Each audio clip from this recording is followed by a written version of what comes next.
My girlfriend cheated while I was on tour. It turned out her best friend's husband was involved too. When I came home early, everything collapsed, and what followed changed how I see trust forever. I work in live sound engineering. Not the glamorous tour bus with rock stars kind, but the real grind. Hauling cables, calibrating speakers, dealing with promoters who think a mic check takes 2 minutes. The money's decent, and I actually love it. I get to travel, stay busy, keep my hands on something tangible. Leah and I met at a local venue 3 years ago. She was working the front desk for an events company, the kind of woman who could talk a fight down to a whisper. Confident, self-assured, always in control. We clicked fast. Too fast, maybe. I'd been single for a while, so when she started showing up at my gigs, bringing food, joking that she was my road wife, it felt like I'd finally met someone who got my rhythm, who understood what it meant to live by the schedule of sound checks and late-night flights. When we moved in together, she made the apartment feel alive. Candles, playlists, small post-it notes with reminders or jokes. She liked order, didn't like when I left tools on the counter or forgot to text before bed. "Just so I know you're okay," she'd say. Fair enough. Before I left for the spring tour, 6 weeks, covering Denver, Chicago, Austin, Nashville, she was quiet. She hugged me at the airport longer than usual, then said, "Promise you won't disappear into work again." I laughed. "I'll call every night. Promise." The first 2 weeks were fine. Calls, FaceTimes, little care packages she'd send to random hotels. One had a mug that said, "I'm only loud when I mix." Cute stuff. But around week 3, her tone shifted. Less playful, more distant. Sometimes she'd go hours without replying, then text something like, "Sorry, just tired." When we did talk, she'd sound distracted, asking if I'd met anyone new on the road, half joking. The first time she said it, I laughed. The second time, I asked if she was okay. She said, "I just have a gut feeling lately. Don't make me feel stupid for it." I didn't. I reassured her, told her nothing was happening, that I loved her, that I was counting the days till I got back. Still, the calls became shorter, then fewer. Then one night, no call at all. That was the night I got a call from her best friend, Natalie. It was 10:43 p.m. I remember the clock because I was rebalancing levels for a local set that night, and I just collapsed into bed at the hotel. Natalie's voice was calm, not crying, not hysterical, just heavy. "You deserve to know," she said. "Leah's been cheating on you while you've been on tour." The silence on my end must have made her think the line cut out. She said my name twice. "Who?" I finally asked. "I can't say, but it's someone close. And it's been going on for a while." For a few seconds, everything inside me just went still, like my brain buffered before deciding what to feel. I asked her once more if she was sure. She said yes. She said she'd seen enough. I didn't yell, didn't ask for details, didn't say her name again. Just, "Thanks for telling me." Then I hung up. I sat there staring at the phone. The air conditioner hummed too loud. My pulse was steady in a way that scared me. Too even, like my body hadn't gotten the memo that my life had just fractured a little. I booked an early flight home, told my crew lead I had a family emergency. I didn't text Leah. I didn't warn her.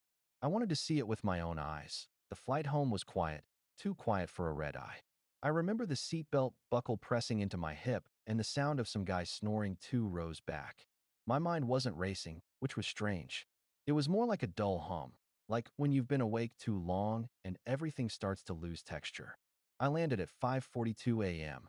Leah's car was in the driveway when I got to the house. The porch light was still on. I didn't even turn it off, just stood there for a second with my key in hand, trying to feel something before I went inside. The air smelled like her perfume when I opened the door. Not old perfume, freshly sprayed. The house was too quiet. I took one step into the living room and heard a laugh, low, masculine. Not from the TV. It came from the kitchen. I walked slowly. My boots were heavy on the tile. When I turned the corner, Leah was standing there, wearing my hoodie, holding a coffee mug. Across from her, leaning on the counter like he owned the place, was Evan. Evan, her best friend Natalie's husband. He froze first. Leah turned around and her face went white. "Jake?" she said, voice cracking. "What are you?" I thought. "Tour ended early," I said. My voice sounded wrong, calm, flat. "Guess you didn't get the memo." She opened her mouth like she was about to explain, but nothing came out. She set the mug down too hard, and it clattered against the counter. Evan tried to speak. Man, but I cut him off with a hand. Don't. Just don't. Leah started crying, the kind of cry that sounds rehearsed, too loud, too sudden. It's not what it looks like, she said. Oh, it's exactly what it looks like, I said. I just didn't expect the guest list to include my girlfriend and her best friend's husband. She was shaking her head, trying to reach for me. Jake, please, just listen. It's been complicated. We didn't mean for it to. Complicated. I laughed once sharp. That's what you call it when you sleep with your friend's husband? Complicated. Evan took a step forward, hands up. Jake, man, I'm sorry. I swear I didn't. You didn't what? Think I'd come home. Think she'd keep her story straight. He went silent. She was still crying. I looked at both of them. Two people who'd built their lives around the idea that other people's boundaries were just suggestions. You know what? I said finally. You two deserve each other. Then I turned around, walked out the door, and left. No shouting. No throwing things. Just the sound of my boots on the floor and the door clicking shut behind me. I drove to a diner on the edge of town and sat there for an hour. Ordered black coffee I didn't drink. My phone buzzed nonstop. Leah, then Natalie, then Leah again. I finally picked up Natalie's call. Her voice was small. Jake, what happened? Evan happened, I said. At my place. With Leah. There was this horrible pause. The kind where someone's realizing in real time that their world just cracked open. Then I heard her whisper, oh my God. She said she'd had suspicions, the late nights, the evasive texts, Leah canceling plans and giving vague excuses. But she thought she was being paranoid. She wasn't. By noon, everyone knew. Leah tried to get ahead of it, texting Natalie something about miscommunication and emotional confusion, but Natalie wasn't buying it. She sent me screenshots, whole threads of Leah venting about me while clearly grooming Evan as her confidant. Little things like, Jake doesn't even get jealous anymore. Evan listens to me. He actually feels things. It was disgusting, watching the mental gymnastics unfold in her messages, like she was building a moral loophole to crawl through. That night, Leah called me 12 times, left voicemails, sobbing, apologizing, begging me to hear her out. I didn't answer once. When she showed up outside my new apartment 2 weeks later, crying, I didn't open the door, just stood behind it and listened to her plead through the wood. You were supposed to fight for me, she said once. You just gave up. That line stuck with me. You were supposed to fight for me. As if betrayal was a test I'd failed by walking away instead of begging for her back. Update. The next few days passed like someone had drained all the color out of the world. The air felt thin, my phone too heavy. I stopped checking it after the third day, not because I was over it, but because every notification felt like a tiny electric shock. Natalie and I talked a few times, mostly logistics. Evan had packed a bag and left her the house, saying he needed space. Translation. He was hiding out somewhere, probably hoping this would blow over. She sounded calm in that brittle way people sound when they're trying not to cry. You were right, she said once. I didn't want to see it. They were always too comfortable. I told her she didn't owe me an apology, but she said she did, not for what Leah did, but for doubting her instincts when something felt off. She also said something that stuck. You always think betrayal is about passion, but it's really about boredom. People who don't know what to do with their own emptiness start borrowing from other people's lives. She wasn't wrong. I spent a week at my brother's place, ignoring Leah's messages. Most were long paragraphs about how she messed up, how she was scared and lonely, how Evan meant nothing. The later ones were more defensive, trying to rewrite the narrative, painting herself as confused rather than cruel. The last message she sent said, you don't have to forgive me, but please understand I was hurting too. As if being hurt gave her permission to detonate everything around her. By the time I went back to our old place to get my stuff, she'd cleared out. The walls were bare. The bed was stripped. On the counter was a letter, handwritten, folded once. It started with, you probably won't read this. She was right. I didn't. I threw it in the trash, closed the door, and locked it behind me for the last time. A month later, I ran into Natalie at a cafe downtown. She looked different, sharper, almost lighter. She told me she'd filed for divorce. Evan had tried to apologize, saying it just happened because they connected emotionally. She said she told him, you don't just happen into betrayal. You schedule it. We laughed, bitterly, but it helped. We both knew the kind of silence that comes after chaos. When there's no more shouting, no more drama, just the echo of everything you let go. Meanwhile, Leah's life was unraveling. Mutual friends told me she'd moved back in with her parents and quit her job. Apparently, her family found out the whole story. Natalie had told them everything. Her mom even tried to reach out to me, saying Leah wasn't herself, that she needed forgiveness to move on. I didn't respond. I wasn't angry anymore. Just done. There's something people don't talk about after betrayal. The emptiness isn't from losing the person, it's from losing the version of yourself that believed them. For weeks, I couldn't listen to music on the road. Everything sounded hollow. My body went on autopilot. Set up, tear down, check levels, drive. But inside, it felt like static. Then one night in Austin, during a sound check, a local singer did a mic test and said into the empty hall, "We good." I caught myself smiling for the first time in months.